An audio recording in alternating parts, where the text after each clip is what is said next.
Assalamualaikum Pak Ustaz. Assalamualaikum warahmatullahi. Assalamualaikum Bang J. Waalaikumsalam Pak Tung. Sehat? Alhamdulillah. Sahabat beriman, dimanapun berada, kali ini kita akan ngaji lagi bersama guru kita. Kita akan membahas satu masalah tentang kematian ya ini.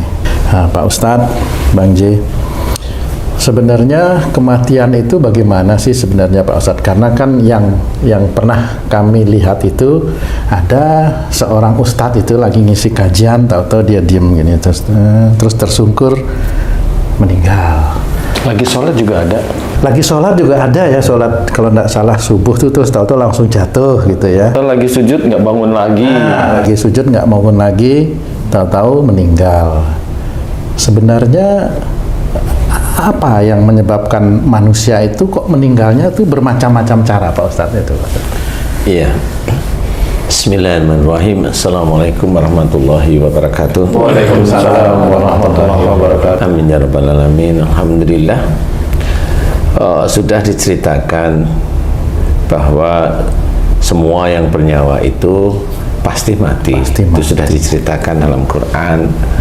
Nah, cuma cara kematian manusia, khususnya ya manusia, itu memang bisa berbeda-beda. Ada yang lagi sholat, ada yang lagi baca Quran, ada yang lagi sujud, ada yang lagi nyanyi-nyanyi, ada joget-joget atau jatuh Pak Ustadz ya, mati. Kemudian ada yang sakit, ada yang tabrakan, macam-macam.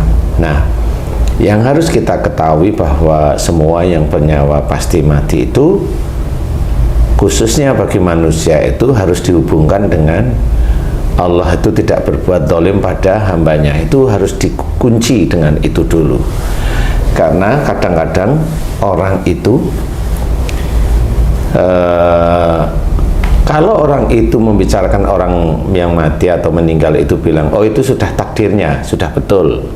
Karena memang waktu itu meninggal gitu Pak Ustadz. Ya, tapi pada waktu orang itu meninggal, ada orang yang ngomongnya, orang muslim khususnya, ngomongnya itu sudah, itu dari Allah, itu keinginan Allah. Nah, seperti itu, kalau dari Allah itu yang dia maksud adalah keinginan Allah, itu salah. Oh, tidak tepat seperti itu. Tidak tepat.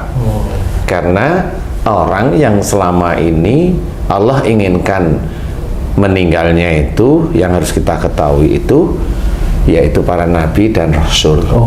Itu harus diketahui. Kalau manusia, dia akan menggiring kematiannya sendiri.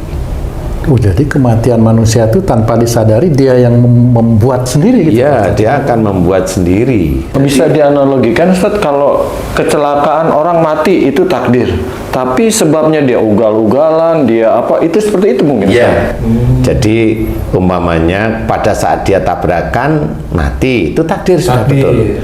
Tetapi sebelumnya orang tersebut nggak sadar kalau umpamanya dia ugal-ugalan, kalau umpamanya dia kalau dinasehatin orang tuanya itu susah sekali, bangel, marah, seperti kayak itu. Atau dia merasa bahwa dirinya itu yang paling kuat, seperti itu. Banyak hal yang kesembronoan manusia itu yang menjadikan nanti menuju arah kematian. Maaf Pak Ustadz, itu kalau mengenai ketabrakan ya, seperti Bang J ceritakan itu, ada kasus orang yang lagi nunggu di halte, ini kecelakaan malah ketabrak dan mati ya? Sama saja, itu cara Allah memberitahukan kepada kita aja. Jadi kematian seseorang itu sebenarnya petunjuk bagi orang di sekitarnya. Yang hidup. Yang hidup, itu pelajaran. Memang kenapa kita itu tidak pernah tahu, kita hanya cuma tahu bahwa pelajaran-pelajaran itu Allah berikan agar orang itu tambah sujud kepada Allah sebenarnya. Jadi kayak umpamanya orang meninggal karena sakit kanker umpamanya, mohon maaf nih yang meninggalnya sakit kanker, kalau saat ini di kuburan mendengar loh ya. Nah, kenapa seperti itu tergantung. Jadi wa ma sabakum min musibatin fa bima kasabat aydikum, ini benar-benar terjawab sebenarnya. Jadi apa saja musibah yang kau terima, dari musibah yang sakit maupun sampai meninggalnya, itu disebabkan dari buah tanganmu sendiri. Jadi Allah itu sudah menceritakan dalam Quran. Jadi sebagai seorang muslim, kita itu harus patuh kepada perintah Allah, atau ini kan tauhid sebenarnya. Jadi peringatan Allah yang berhubungan dengan tauhid seorang muslim. Jadi harus disadari. Nah, bagaimana kalau kita itu mengupas, kalau memang musibah itu dari diri kita, berarti dari dosa yang dimunculkan oleh Allah Ta'ala. Dosa karena perbuatan sendiri. Dosa karena perbuatan sendiri. Dan kalau sampai meninggal umurnya muda, dilihat oleh Allah Ta'ala, ini orang kayaknya nggak manfaat. Jadi dengan orang tua begini, kemudian dilihat, kemudian nggak manfaat, apalagi orang tuanya sering, udah anaknya nakal, nanti malah ngomongnya, nanti kalau kamu tabrakan, nanti kalau kamu, nah ini nyumpahin. Akhirnya benerlah, sumpah orang tua itu diridhoi oleh Allah Ta'ala, sehingga anaknya tabrakan. Kalau mamanya orang juga gitu, tahu mamanya suaminya itu lagi sakit, ada dia tuh nyeletuk, malah sakit terus, nanti enakan sakit terus, dia nyeletuk ringan, paling nanti dia sakit sembuh, bisa-bisa aku duluan nih yang mati. Nah, celetukan itu bisa menjadi sumpah di hadapan Allah Ta'ala. Jadi kenyataan juga tuh. Itu bisa menjadi kenyataan, karena memang orang-orang rata-rata dia itu tidak sadar apa yang diomongkan. Padahal menurut hadis diceritakan bahwa omongan orang muslim itu adalah doa. Makanya kalau kita bicara hati-hati. Kenapa kita disuruh bicara itu yang baik? Karena bicaranya kita orang muslim itu doa, bisa dikabulkan. Nah, bagi kita yang muslim kadang-kadang nggak ngerti, nggak pernah dijelaskan ngomong itu yang baik, hati-hati, bicara dengan anak itu hati-hati. Sebagian saudara-saudara kita kalau anaknya nakal itu malah diomongin, aduh anakku yang soleh, mbok jangan seperti itu gitu. Boleh itu menjadi doa, karena dia takut, aduh anakku begini aja, nanti kalau kamu gede mau jadi apa, malah tanya. Jadi beneran nanti. Ya kan malah tanya, lah kan bingung akhirnya. Akhirnya besok anaknya juga bingung, akhirnya nggak tahu mau jadi apa, nganggur lah anaknya, ya. Nah, di sini sebenarnya kematian itu banyak hikmahnya dari seorang yang meninggal. Jadi hikmahnya itu di lingkungan. Jadi harus belajar, dilihat bagaimana meninggalnya, apa yang diketahui dari meninggalnya. Umpamanya ini meninggal nih, umpamanya ini meninggal pas anak-anaknya nggak ada di situ. Nah, ini sebenarnya kelihatan bahwa anak-anaknya tidak begitu perhatian. Ini meninggal pas anaknya di situ. Apakah ini menjadi rahmat bagi anak tersebut? Ya belum tentu. Biasanya ada hubungan sesuatu antara anak itu dengan yang meninggal. Hubungannya apa? Kalau orang itu selalu mikirnya, wah anak itu punya anak, belum tentu juga. Bisa aja memang anak itu punya hubungan tertentu dengan orang tuanya yang meninggal. Hubungannya apa? Bisa aja anak itu memang dekat beneran dengan orang tua, atau anak itu sebenarnya gendol dengan orang tua. Gendol itu apa namanya? Ngikut sama orang tua yang tidak bisa lepas. Itu menjadi tanda sebenarnya. Nah, bagi kita-kita yang muslim nggak paham. Tanda itulah cara Allah mengingatkan. Orang tuanya meninggal pas dia itu pergi ke luar kota, pas saja dia pergi baru orang tuanya meninggal. Berarti ini memang ada tanda anaknya yang seperti itu memang tidak terlalu diharapkan. Sebenarnya banyak hal yang seperti itu, dan itu tidak bisa dimain-mainkan. Jadi kalau merenung itu nanti akan ketemu. Oh iya ya benar ya. Nah, disinilah hikmah-hikmah yang harus kita pelajari. Memang satu di sisi Allah mentakdirkan sesuatu, sisi lain kita harus belajar. Contoh mamanya, orang matinya tabrakan, ya kita harus belajar jangan ngawur di jalan raya. Itu kan pelajarannya seperti itu. Itu dari sisi ketaatan berlalu lintas. Yang lain, ya itu tadi sudah enak-enakan, bagus, rodanya meletus lah, nabrak, meninggal. Kan macam-macam seperti itu. Padahal sudah dilihat itu aman-aman semuanya. Ustadz, ini ada ini Ustadz, maaf Ustadz, ada pecinta Ustadz Dhani Official Channel juga pas bertanya tentang kematian Ustadz. Ada saudaranya meninggal saat melahirkan Ustadz. Itu apa atau salah apa yang menyebabkan hal itu? Apakah juga dinyatakan mati syahid Ustadz? Kalau yang saya ketahui dari yang meninggal melahirkan itu di zamannya Rasul, memang di situ memang diceritakan oleh malaikat Jibril itu orang itu yang meninggal itu meninggalnya syahid. Orang itu zaman Rasul, Pak. Zaman Rasul. Nah, kalau zaman setelah Rasul, wallahu a'lam. Bedanya apa Ustadz? Bedanya? Itu jelas beda. Kalau sekarang yang saya amati mamanya orang itu melahirkan, ya itu bisa aja dulu si ibunya dulu satu mamanya dia itu dengan dirinya itu merasa bahwa dirinya itu tidak diharapkan oleh orang tuanya. Oh, merasa tidak diharapkan. Merasa tidak diharapkan oleh orang tuanya. Dulunya sejak remaja merasa dia itu merasa pikiran itu orang tua saya kok begini-begini saya, dia seperti saya tidak diharapkan dengan ayah atau ibu saya. Yang berikutnya bisa aja memang dia tidak menginginkan adanya anak. Oh, jadi dia tidak menginginkan adanya anak.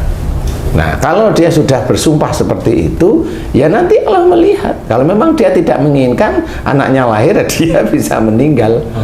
Diganti dengan anaknya. Itu sebenarnya hikmah. Jadi kalau itu dibilang syahid, ya nggak berani saya bilang itu syahid. Kebanyakan seperti itu. Jadi atau dia marah sama ibunya,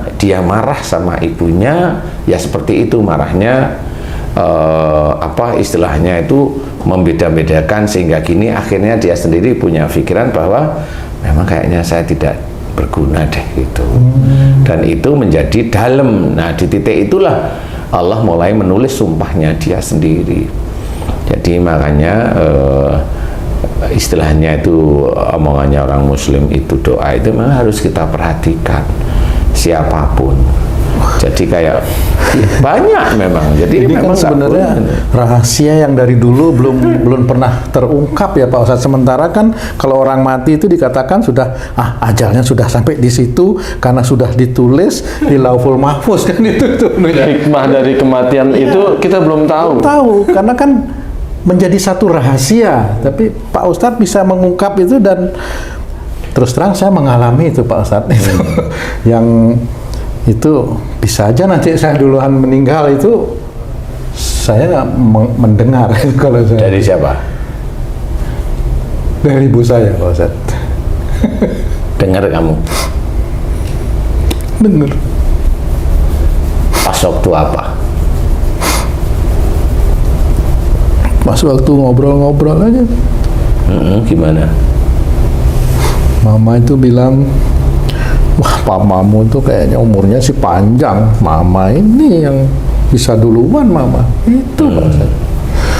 Kok bisa jadi begitu ya Pak Ustadz itu? Itu bener, maaf ya Pak Ustadz. Aduh maaf ya Mama. Apakah benar itu termakan oleh omongannya sendiri? Iya, itu salah satunya itu. Nah, biasanya kalau orang itu biasanya itu lupa kalau habis ngomong begitu salah itu biasanya tidak mau mohon ampun kepada Allah Ta'ala. Itu menjadi catatan. Makanya sebenarnya setiap detiknya dicatat oleh Allah Ta'ala itu apa saja, dari mulai perilaku, dari mulai cara berpikir, dari mulai bicara, semuanya itu dicatat per detiknya, sehingga pada saat seorang muslim atau pada saat itu mamanya mamahmu ngomong begitu nggak cuma sekali, nah itu dicatat seperti itu. Nah di titik itulah semuanya akan tergabung sehingga menjadikan menuju ke arah area kematiannya beliau. Jadi siapapun orang juga harus hati-hati. Makanya kalau di kematian itu, saya kasih contoh yang agak lebih ringan. Orang yang dia ketakutannya berlebih, padahal dibilang jangan takut, takutlah hanya pada Allah, tapi dia takut. Nah, nanti dia skizofrenia, unsurnya itu was-was, takut, bangun tidur selalu takut seperti itu. Nah, itu mirip karena apa? Karena proses psikologis orang tersebut. Tetapi kalau sudah mulai main-main dengan kematian, bicara-bicaranya itu sudah dekat-dekat daerah situ, tidak boleh. Tidak boleh sebagai seorang muslim, karena hidup seseorang itu karunia dari Allah, harus diisi dengan perbuatan-perbuatan baik yang diajarkan oleh Rasul Muhammad SAW. Baik itu nanti yang diajarkan dalam Quran dalam bentuk kita fahami, ataupun yang menjadi sunnah Rasulullah. Jadi kita harus menjalankan apa kebaikan, baik aja. Ustaz, tadi yang Pak Tung ceritakan bahwa mamanya berkata demikian, saya berpikir banyak nih teman-teman kita, saudara-saudara kita pernah melakukan perkataan demikian, Ustaz. Apa yang harus dia lakukan? Mohon ampun ya, Ustaz. Ya mohon ampun, kalau itu wujudnya sumpah ya dibayar dengan kafarat. Ya kalau itu tidak begitu merupakan sumpah, ya mohon ampunlah pada Allah Ta'ala. Karena memang itu mudah-mudahan kalau mohon ampun kan tidak menjadi catatan di hadapan Allah. Makanya seperti momennya kita nih, saya diizinkan oleh Allah Ta'ala itu dakwah. Pada saat dakwah itu memang harus hati-hati.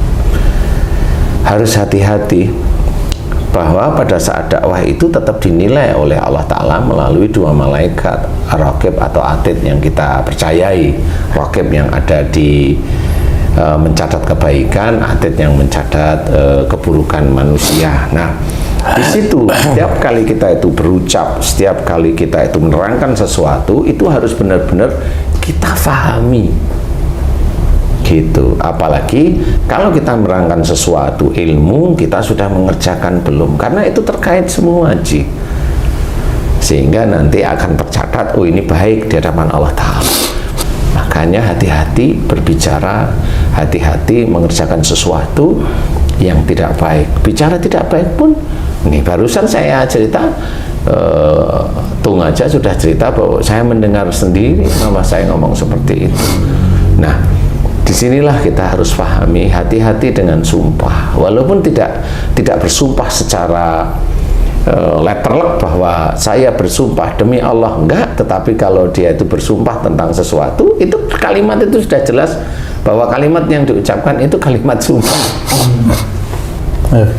Pak Ustadz, apakah proses kematian seseorang itu nanti bisa diketahui di akhiratnya seperti apa gitu, Pak Ustadz? Ya banyak hal ya. Jadi kalau momennya yang kita sering bicarakan sakit, orang yang sakit itu insya Allah pasti ada dosa. Itu kuncinya nomor satu, pegang itu. Tapi orang yang tidak pernah sakit sampai meninggalnya, belum tentu dia tidak punya dosa. Itu bagaimana itu cara kalau saya amati orang-orang seperti itu, khususnya yang muslim. Orang muslim, dia sholatnya itu amburadul, tapi perbuatan dia itu baik, tidak emosional.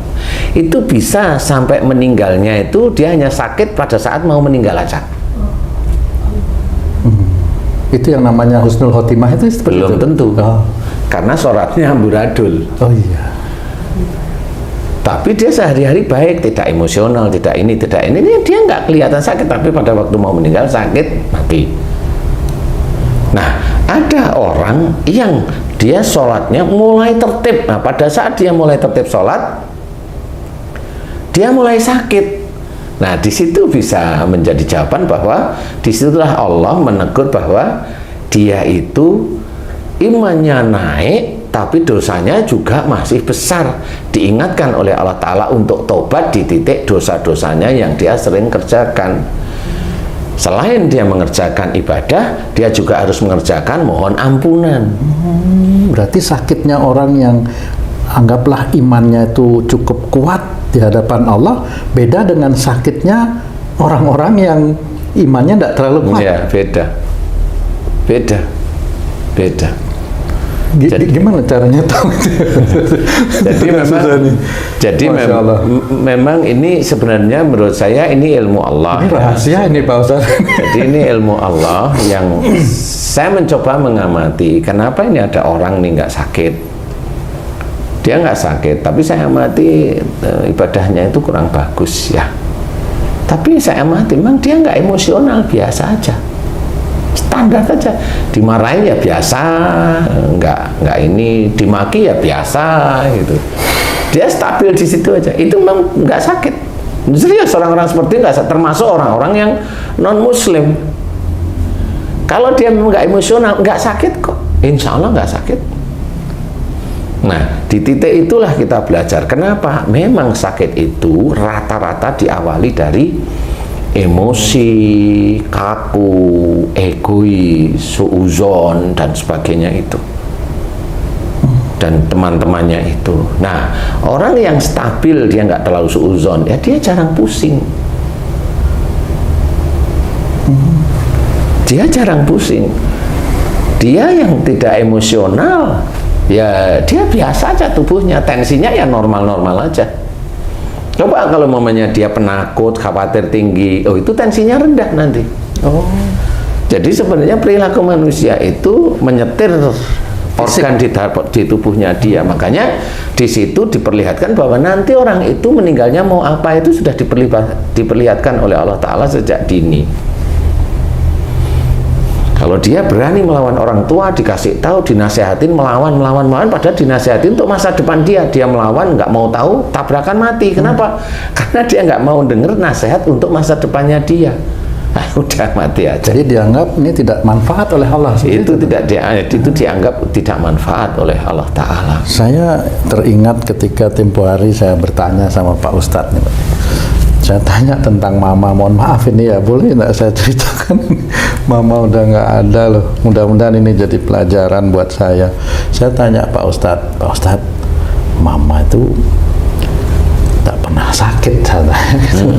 Pak Ustadz bilang, wah bisa aja nanti mamamu sakit langsung menuju kepada ajalnya. Oh iya, iya. Ya Pak Ustadz ya, padahal kan kalau saya nih sebagai seorang ya, anak, waktu itu masih sehat ya? Iya masih sehat Pak Ustadz. Kalau saya melihat sebagai seorang anak, mama itu kan, mohon maaf nih Pak Ustadz, sholatnya kan tekun sekali Pak Ustadz. Ya, sholatnya tekun sekali, Masya Allah. Saya, mama ini, maaf sampai akhir beliau di rumah sakit sudah tidak sadar pun itu masih pingin minta sholat maghrib. Saya walau-walam itu Pak Ustadz, saya tidak tahu. Nah itu